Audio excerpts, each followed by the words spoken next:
ډیرو ګرانو قدرمنو ملګرو السلام علیکم. او د مشرق په شیشه باندې چې کومې د روژې حوالې سره خصوصي خپرونې تاسو ګورئ نو په هغې کې عادل یوسفزۍ او مفتي اکرام الله صاحب ستاسو په خدمت کې حاضر دی. مفتي صاحب څنګه یې تاسو؟ الله کرم څنګه تاسو؟ الله لاک لاک روژې خو د خیره سره روانې دي. الله دې قبول کړي. الله دې قبول کړي. او بل مفتي صاحب لکه دا روژې یو طرف ته د برکت د مینې د محبت او د الله پاک د خوشحالۍ د رضا او د لوټلو میاشت ته ثواب کنه، نو بل طرف ته پکې مونږ ډېر د غم او ډېر د خفګان خبرونه اورو چې زمونږ جذبات زمونږ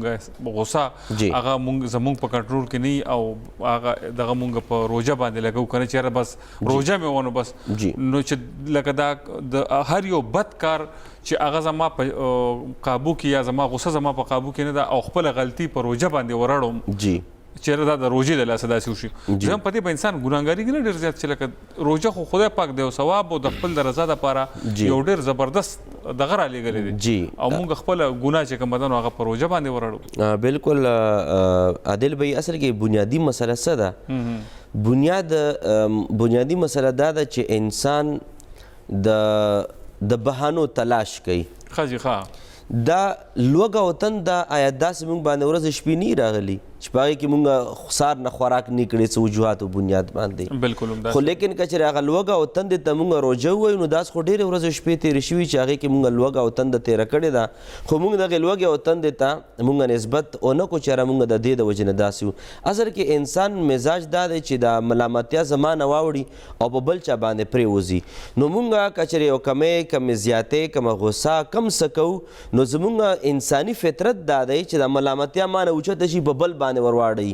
نو بل خو څوک شته نه ژوند دی چې په هغه بل باندې ورواړو. نو روژه مظلومه ده، روژه خو څه وایي نه، نو بس مونږ د خپله ملامتیا په دغې مظلومه روژه باندې ورواړو او دا حقیقت دی چې دا ګناه ده. که چېرې داسې شي چې دا د روژې د وجې نه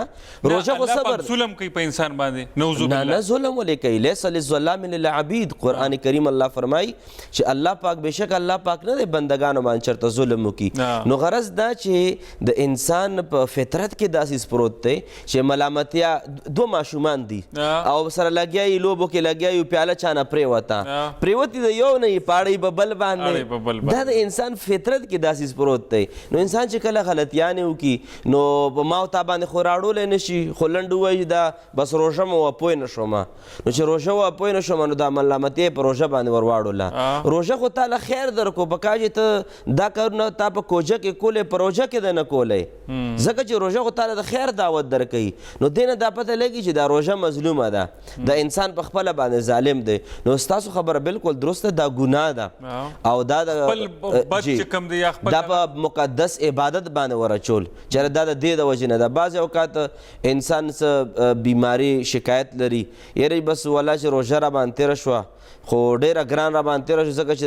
چې روژه راغلې ده ما بسترې نه سر نه ده راوچت کړی. نو دارنګې په نورو ورځو کې چې ته بیمار یې نو هغه نورو ورځو باندې ته چا بیمار کې هغه روژه اډوانس کې بیمار کې که څنګه. نو دارنګې دغې څیزونو کې موږ له حد درجې احتیاط پکار دی. د الله د دین پورې او د الله د احکاماتو پورې ملامتیا نه دي تړل پکار، بلکې خپل ضعف او کمزورۍ ته نسبت پکار دی. بالکل صحیح دی. مفتي صاحب په دغه غوسه کې یا مطلب دا چې دا خو زه د مونږ ګیر چاپېره اورو وینو، تاسو به هم خبرېږئ، د اخبارونه به هم ګورئ چې دا روزانه مړي کېږي که نه، شب قدر او نوخار او د هغې نه پس مردان که نه داسې مختلف دغه کې. نو اسې هم لکه دا خپله غوسه د انسان که په کنټرول کې نه نو ډېر څیزونه داسې وشي چې په غوسه کې د ده نه شرک هم وشي او خود کېږي، د ایمان نه په انسان خلاصېږي، په داسې الفاظ د خولې نه وځي. نبي پاک صلی الله علیه وسلم چې عادل به تاسو د خولې نه خبره زه اخلم ستا. نبي پاک صلی الله علیه وسلم فرمایي چې داسې خلک به راځي، داسې دور به راځي چې شپې به مسلمان وي، سحر به کافر وي، سحر به کافر وي، شپې به مسلمان وي. محدثین فرمایي چې دا ولې چې وجه دا ده چې د سحر به مسلمان وي، شپې به کافر ده چې دا شپې دته به دا پته نه مونځ به هم کوي، اودس به هم کوي، کلمه طیبه به هم وایي، ځان مسلمان هم ګڼي، خو دا شپې تر ماښامه پورې خپل ایمان نه شي وړی. وجه دا چې دی به په غوسه کې په خپل الفاظو کې داسې کفري کلمات به دی وایي چې ماښامه پورې خپل ایمان نه شي رسولی او ماښام به مسلمان وي. نبي پاک صلی الله علیه وسلم فرمایي چې دی به سحر کافر وي، حالانکې ماخوستن مونځ به هم کړی وي، په جمع باندې به یې کړی وي، کیدای شي صورت تبارک الذي صورت یې ویلي ماخوستن مونځ پسې، خو لیکن د به شپې داسې څه کلمات کړي وي، داسې څه کارونه به دنه ادا شوي وي چې هغه به مترادف د کفر وي، مترادف د شرک به وي. شپې ماخوستن مونځ به کړی چې سهار راوچتېږي دی به کافر وي. لکه دا خو مونږ ډېر عاجزان یو، لکه مطلب دا چې داسې څه اعمال او څه څیزونه دي لکه چې هغه سړی ځان ساتي د هغې نه. جی بس زه دا وایم چې لکه انتهایي احتیاط کوي په دغه خبرو کې. احتیاط به کوم څیز لکه مونږ چې لکه په دې مونځ پسې ګوره لکه تاسو پې هغه ویډیوز را جمع کړي دي، ما ته پته نه چې پروګرام تاسو کړی دی ابه کومه جی الله په دغه کې دی. لکه سوچ وکړئ چې د الله پاک داسې عمل چې د پیغمبر علیه السلام د سترګو مبارکو یخوالی دی جی که نه نو جی بس د ټول نه سنګین ترین څیز چې دی د دین یا دیندار پورې سپکه ده. دین یا دیندار پورې سپکه ده د انسان ایمان تباه کوي. ښه بل لکه د سیاست او د هر څه جي په خپل ځای دا به مونږ یو سایډ ته وکړو. ډېر خلک لکه داسې زمونږ مختلف سیاستداران دي چې هغه علما کرام دي، هغې لکه مطلب دا یا علم یې کړی دی یا مفتیان دي یا دغه دي. نو زه وایم چې لکه د یو عالم ته دا مې داسې اورېدلي دي، ستاسو نه کنفرم کوم سره وایي چې په عالم پسې به هېڅ کله خبرې نه کوي، که په هغه کې صحیح وي که هر څه الله پوه شه، خو په حیثیت لکه د عالم دا هغه به ته ډېر غټ قدر کوي. دوه څیزونه یې دل به یو دا انسان دی ټیک ده چې هغه ته مې یو د ده سره دا علم دی. که چېرې د انسان کې کمزوري ده، کمزوري په دین کې نه ده چې کوم دویم څیز دی، کمزوري په دغه انسان کې ده. نو چې دغه انسان کې کومې کمزوریانې عالم دین دی، په انسان کې کومې کمزوریانې دي، که چېرې به حیثیت د دې نه چې دا یو انسان دی د ده ته کمزوري د دې دپاره بیانوي چې دا کې اسلام ته نقصان دی، معاشرې ته نقصان دی، د هغې سدباب ضرور پکار دی. ټیک ده یو د دې حیثیت نه د چا بې ادبي کول چې دا عالم دی دا کفر دی. د علم په بنیاد باندې د عالم سپکاوی کول دا کفر ته نږدې خبره ده. چې د علم په بنیاد باندې چا سپکاوی وکړي، د ګیرې په بنیاد باندې چا سپکاوی وکړي، یا مثال طور پر چا پیسې اوچتې کړي د هغې په بنیاد باندې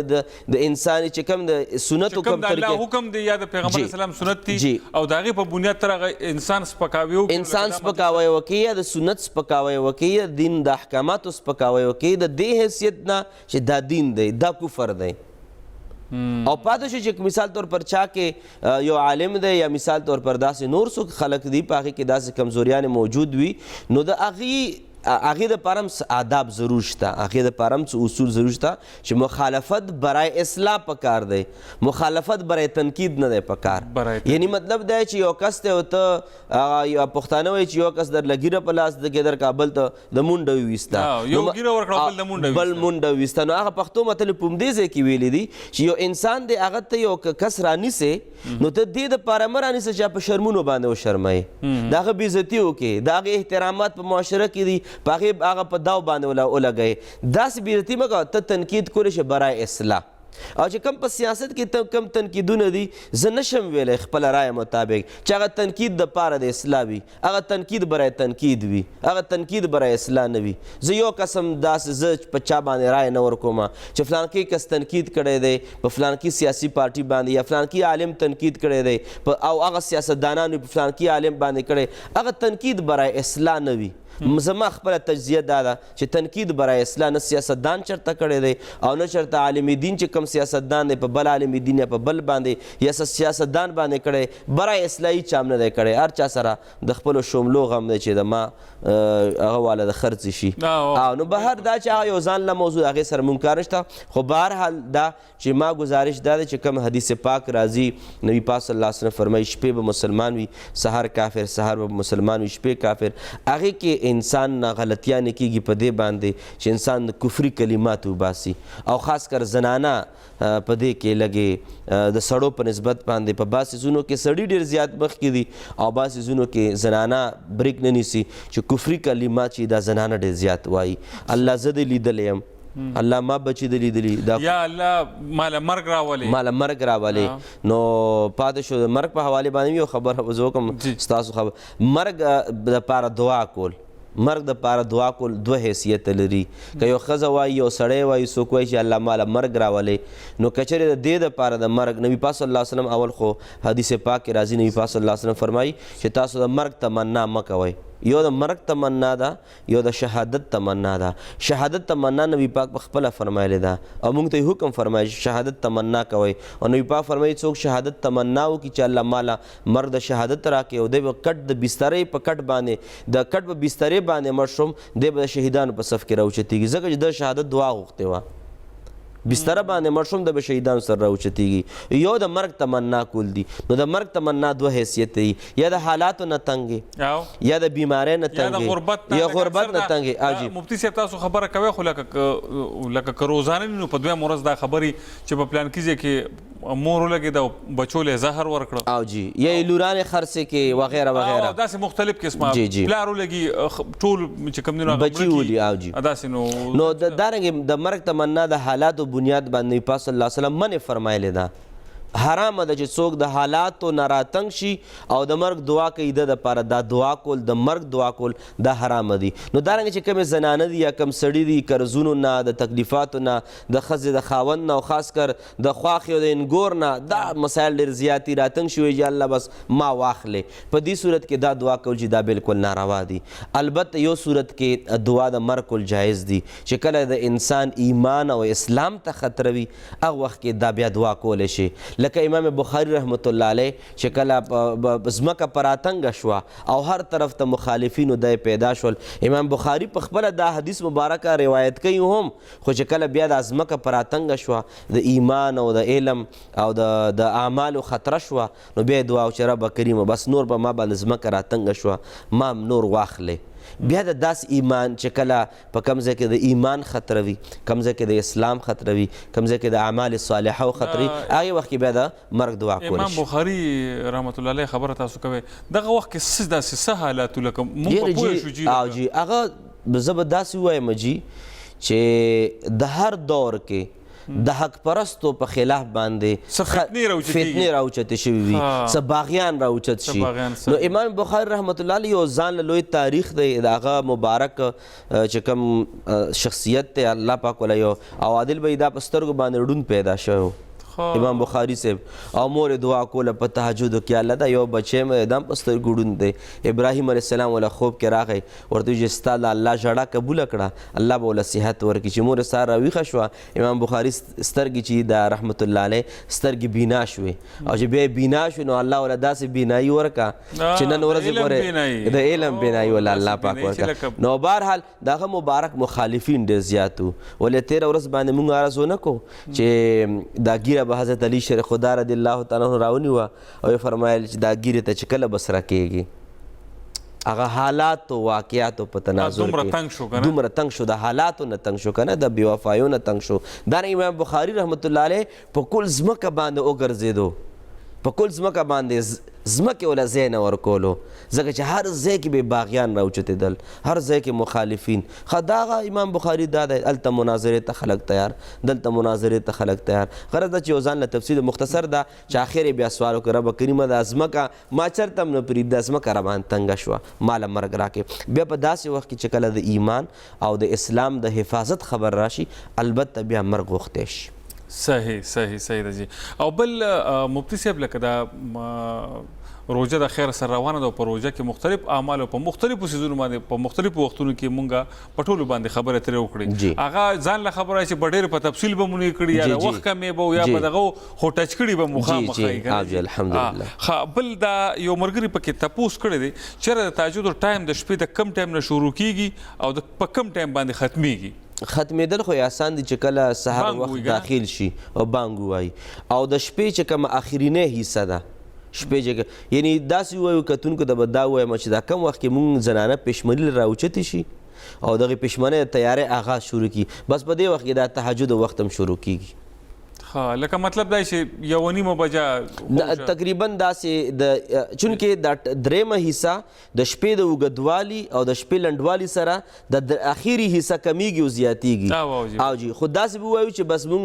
د نن سبا حالاتو مطابق چې مونږ په کم 3 بجې باندې 2 نیمه بجې باندې زنانه راوچتې شي بس همدې وخت نه تقریبا دا حصه د تهجد واله شروع کیږي. او یو پرونه نه یو پوښتنه وشوه عادل بھائی یاره جی په حدیث شریف کې راغلی دي چې کله تاسو تاسو خو بانګ اورئ نو خوراک کولی شئ ما چې بالکل حدیث کې راغلي نو څه چې زه خو خوراک کوم نو ما چې بالکل حدیث شریف کې راغلي چې د اصل کې بانګونه به یو تهجد دپاره کېدو او یو به د سهار مانځه دپاره کېدو نو چې کوم د تهجد دپاره به کېدو هغې کې به نبي پاک صلی الله علیه وسلم فرمایي چې د تهجد والا به بانګ کې تاسو خوراک کولی شئ د سهار وخت داخلېدو والا کې خوراک نه شئ کولی په دې لږې خبرې کوو جي یو ټلیفون پکې السلام علیکم جی وعلیکم السلام ډېره زیاته مهرباني زه ما هم خبرې کوم له ډي ای خان نه جی خورې جی مولانا صاحب نه خو مې دا چې کوېسچنې دي داسې چې مې سره غونډې کړي دي خو مولانا صاحب زه ډېره زیاته مهرباني ډېره زیاته شکریه به ادا کوم چې دی دې ما ته خامخا د دغو کوېسچنو انسر راکړي ما وایي چې لکه زنانو ته خو ډېر زیات مسایل دي بهر حال خو لکه خیر ته دا چې خبرې مې غونډې کړي دي د دې انسر دي درکړي ټیک شوه کم یو تاسو ماته ووایه که نه جی ډېره زیاته مهرباني یو خو مې دا خبره مولانا صاحب کوله چې زه لکه دا مشام ټیم نه لکه دغه ټیم چې داسې نورې دعاګانې دا لکه یایم اینا بعد بیا تبارک الله زی یایم بیا ما چې لکه دا ټیک خبره ده چې زه نه یایم که نه خامخا به دې مخصوصا مانځه نه بعد یایم بله مې دا خبره کوله یو منټ جی مختصر دا چې دعاګانې هر ټیم کولی شي او چې کوم د تبارک الذي ذکر راغلی هغه د ماخوستن مونځ نه بعد راغلی المشام ټیمې لکه یا دا نه ده ټیک تلاوت هر وخت ټیک دی خو د ماخوستن مونځ نه بعد تلاوت کوه اچھا بل مې مولانا صاحب دا خبره کوله چې لکه ښځې داسې چې رمضان میاشت شي لکه زنانه خپله بیماري چې کومه وي که نه مینسنس په وجه باندې هغه روزي لکه پرېږدي بیا په کار ده لکه هغه بیا خامخا نیسي که نه به نیسي لازما به نیسي هغه فرض دي منځونه الله پاک زنانو ته بیماری والا قضایي ورته معاف کړي ده او روژې نه دي معاف روژې چې څو خوري 15 وي شپږ وي اووه وي چې څو خوړلی شي د هغې په کوجه کې به باقاعده قضا راګرځول فرض دي مولانا صاحب لکه چېرته کله به نیسي شوال میاشتې چې به نیسي که نه چې کله د اختر ورځ خو په خیره ختمه شي بس هغې نه بعد روان رمضانه پورې بیا نیوی شي جی بله مې مولانا صاحب دا پوښتنه کوله چې دا سپینې کپړې چې کومې دي لکه ځینې خلک یې چې دا زنانو دپاره نه دي پکار لیاس سپین پردوک چې ده لکه دا اغوستلی نه دي پکار دا څرنګه خبره ده لکه اسلام سپینه کپړه بالکل اغوستی شي سړي دپاره هم جایز ده بلکې بهتر سړي دپاره سپینه کپړه ده نبي پاک صلی الله علیه وسلم سپین لباس خوښ کړی باقي د زنانو دپاره په هر رنګ لباس جایز ده یو رنګ لباس هم د زنانو دپاره ناروا نه دی چې مثال طور پر فلان کې ها البته چې کوم وضاقت د کم ګنډلو طریقې کار دی هغې کې ضرور خبرې شته خو پاتې شو په رنګ کې هر رنګ لباس زنانه اغوستی شي البته سړو دپاره بعضې رنګونه ممانعات شته او د ښځو دپاره په رنګونو کې څه ممانعات نشته دی مفتي صاحب دا د سړو دپاره په کوم رنګ کې دغه دی چې کومه سور کلر وي او سور کلر سړي نشي اغوستی او بل هغه کلرونه چې کومو کلرونو کې د سړو د ښځو سره مشابهت راځي یعنی مطلب دا چې شام خطا ګوري په دې باندې سوچ کوي چې د جینه روانه ده او ځکه نن سبا خو هلکانو هم پوره جینکو هم پوره داسې لباسونه اختیار کړي دي چې شام خا څوک نشي پیژندی چې دا هلک روان دی او که جینه روانه ده زبردست السلام علیکم جی السلام علیکم وعلیکم السلام جی څوک کم ځای نه رحیم باچا خبرې کوم د پټخیلي نه جی رحیم باچا صاحب څنګه یې وایه که نه څه حالات خیریت دی ښه تاسو خیریت دی الحمدلله ما یو لس ورځې مخکې یو استاد تاسو نه کړی او جی تاسو نه هېر شه عادل صاحب نه تاسو تپوس وکړه عادل صاحب زه پرېږدم بیا به ټلیفون کړي بچې دا کم سوالات د چا والا هم پاتې دي د هغې مجرم عادل دی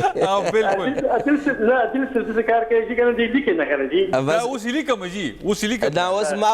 ما هم کاغذ و پین اخیستی وي ښه اوس وایه پس خو بس مونږ وایي اصل کې جي زه یو خبره کوم جي زمونږ به موضوعاتو په هغې باندې به مونږ خبرې اترې کولې که نه او په منځ منځ کې پکې دا ټلیفونونه زیات شو سوالونه جوابونه پکې سیوا شو جی نو هغه بیا زمونږ نه چې په یو ورځ به کې دا دغه وشو نو زه عادل به نه دی مجرم زه مجرم صحیح بس جی رحیم باچا صاحب وایه ها ما وی جي ما تاسو ما په تېر شوي روژو کې یو 14 روژې خوړلې وې او جی د کرونا بیماری د وجې نه که نه او جی نو هغه روژې ما ته نن ورځې پر نه نیولې دي او نن مې د هغې فدیه ورکړې ده ښه جي زما خیال دا ومه چې زه به دا روژې نیسم جی نو اوس دا شته روژې تاسو ونیوې او که نه صحت الله پاک درکړی او الله پاک صحت راکړی دی او د شته روژې مې د خیره سره نیولي دي. جی شکر. بس داسې به کوئ رحیم باچا صاحب چې دا کمې روژې درنه پاتې دي انشاءالله اختر څنګه تیر شي هغې نه بعد د تیر رمضان روژې قضا راوګرځوه. مونږ داسې شته ډېر زمونږ بیماران دي داسې څه کتونکي به وي چې روژه چا خوړلې وي داسې ډېرې زنانه وي چې خپلې هغه فرضي روژې چې کومې په وخوړلی شي روژه کې نو هغه هم ډېرو زنانو نی راګرځولی نو چې بل رمضان راشي د دې مقصد دا نه چې بس هغه ختم شوي یا یې فدیه ورکه نه چې هر څومره رمضانونه تیر شي چې قضا در باندې پاتې قضا به ضرور راګرځئ 20 کاله بعد د ولې نه وي. صحیح دی. جی جی یو بل خبر مې جی جی وایي جی. ما په ډیرو جماعتونو کې لیدلي دي چې جمعې په ورځ باندې کله مونځ وشي نو ډېر کسان پکې سنت نه کوي. ما لیدلي دي زموږ په جماعت کې هم داسې ده جی جی سنت نه کوي خو د هغې داسې چې سنت څوک په جماعت کې نه کوي لاړ شي کور کې وکړي خو دې د بېل نماز زه تپوس کوم تاسو سنت ولې نه کوئ یاره وایي نه کوم ښه جی که نه نو زه په دې باندې ما چې یو پروګرام وکړی چې د خلکو ته پته ولګي که سنت څوک په جماعت کې نه کوي نو په کور کې کم از کم کول پکار دی که نه. جی جی نه بالکل ستاسو خبره بالکل درست ده جی جی آوا خو بیا به مې اوس وکړو. جی جی رحیم باچا صاحب اصل کې خبره دا ده چې اوس فرض منځونه نه کوي نو چا سره مشت ګریوان کېدی خو نشو خو البته سنت بالکل کول پکار دي. بعضې څه داسې نږدې دور کې د دغه څیز یو لهر جوړ شو چې بس فرض کوه او بس دا سنت دومره اهم نه دي نو موږ په همدې باندې عرض کړی چې الله پاک ته قربت بخاري شریف حدیث دی نبی پاک صلی الله علیه وسلم فرمایي چې بنده چې الله پاک ته نږدې کېږي دا په نوافلو باندې نږدې کېږي نوافلو باندې او نبی پاک صلی الله علیه وسلم فرمایي چې الله پاک فرمایي زه د بنده غوږونه شم چې اورېدل پکوي سترګې شم چې لیدل پکوي لاسونه شم چې رانیول پکوي خپې شم چې ګرځېدل پکوي یعنی مطلب دی کې الله پاک قوت اچوي مقصد یې دا دی حدیث خدا په څه باندې الله پاک نبی پاک فرمایي چې الله به فرمایي چې ما ته بنده په نوافلو رانږدې کېږي او دا سنت هم په نوافلو کې راځي نو چې کم سنت موقت دي کم سنت غیر موقت دي کم نوافل دي هغه راټینګول پکار دي چې نوافل راټینګ کی سنت به د مضبوطي چې سنت راټینګ کی واجب به د مضبوطي چې واجب راټینګ کی نو فرض به د مضبوطي نو لہذا چې څوک نه کوي لانجه سره باچا سے مکوا او چې څوک کوي بالکل پابندۍ باندې کوي او بعضې روایتو کې راځي چې څوک همیشه د پاره سنت پابندي نه کوي د شفاعت نه د نبی پاک د شفاعت نه د محرومه کېدو مترادف دی. زه هم چې د پیغمبر علیه السلام په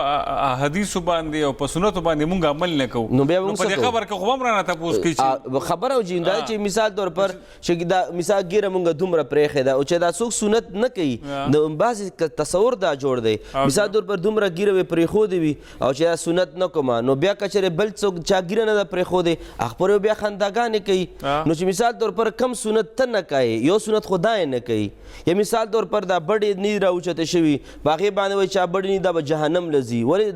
دا سنت دی نو چې دا کم سنت ته نه کوې هغې ته د خیال نشته او دا بل سنت ته د خیال دی نو دې د وجې نه یو قسمه رورولي پکار ده او بیا په ګوته یو بل ته نیسي نو څلور ځان ته راګرځي بهرحال داسې ملګري شته چې په دې څیز کې زموږ د عوامو چې کوم کتونکي دي د هغې چې کوم سنت باندې پابندي ده هغې کې ډېر قسمه وهم او توهمات ولا پیدا کوي خو کتونکو ته وایم چې هېڅکله هم داسې توهمات مه پیدا کوئ جی دا مفتي صاحب دا وایي چې د چا پنسي ښکته یي که نه د تکبر او د غرور نښه ده او په ورځ د قیامت په د الله پاک په ده د توجه نه ورکوي د طرف ته به لکه ګور لکه مونږ چې په رحمت په نظر به ورته نه ګوري او به ورته ګوري نه که نه جي لکه دا او د زنانهو پنسي چې برئ نو په هغې کې ګناه ده که نه زنانه به ګیټې پټۍ سړي به ښکاره کوي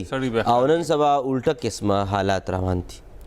بالکل روان دي جی بالکل زبردست حدیث پاک کې راځي نبی پاک فرمایي چې څوک دا پیسې د ګیټو نه لاندې کوي دا ګیټې پکې پټوي نبی پاک صلی الله علیه وسلم فرمایي چې د دې د وجې نه دا خپې به جهنم ته ځي علما لیکي چې خپې جهنم ته ځي نو دا باقي به جنت ته ځي که څنګه چې نه محدثین فرمایي چې دا نبی پاک فرمایي دا خپې به جهنم ته ځي مقصد دا چې دا انسان دا ګیټې چې پټوي